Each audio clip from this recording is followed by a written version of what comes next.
I interviewed Dr. Jonathan Haynes, a man who has been studying Nollywood academically since its inception. And he's also written one of the most referred books on Nollywood, talking about the history of Nollywood or protecting the history of Nollywood. He had this major concern to talk about. One of my concerns, major concerns for a long time now has been, obviously I've been trying to write pieces of the history of Nollywood myself. This is not the job for one person. And, I've always been very aware that there were hundreds of thousands of people in Nigeria who know more about Nollywood than I do, but they don't write in an academically acceptable form.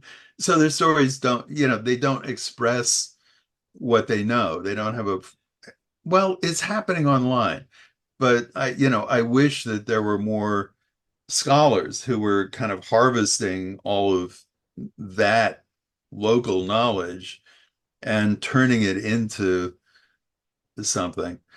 But, you know, there's a real problem with the history of Nollywood in a lot of different ways. One is, films in the days of VHS tapes and video compact discs, films were making money in the market usually only for 2 or 3 weeks, and and then they were gone and extremely hard to find. I mean, some films kind of hit and hang around. Some sometimes get revived or something, but basically it's that churn. Things disappear almost immediately. Those media are very fragile, especially in the tropics. Both VHS tape and but VCDs or DVDs are hardly better. So the stuff decays. Nobody's preserving the masters in some air-conditioned vault. Often it's very hard to find the masters. So the material possibility of having the materials to write the kind of history that Nollywood deserves is really endangered. Nobody has a comprehensive collection of Nollywood films, to my knowledge, anywhere in the world. Um, Libraries don't. There's no way for a library in the US or the UK to kind of get a comprehensive selection of kind of canonical Nollywood films.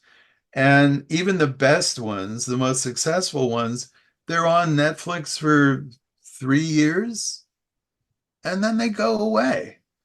Um, a lot of stuff ends up on YouTube, but that's a very chaotic world as well. So, they're desperate.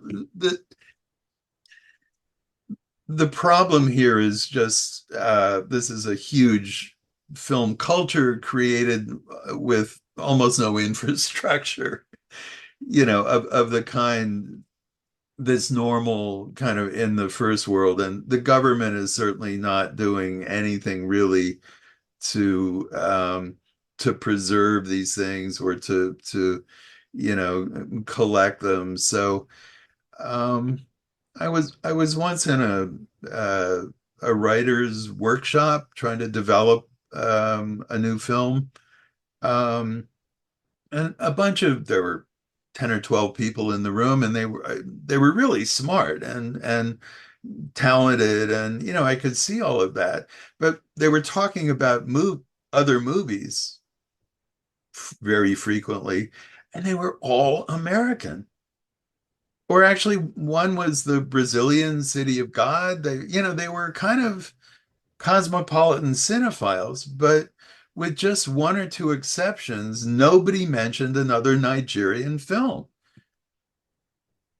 That I found shocking, but it's kind of the way it is, even in the consciousness of filmmakers.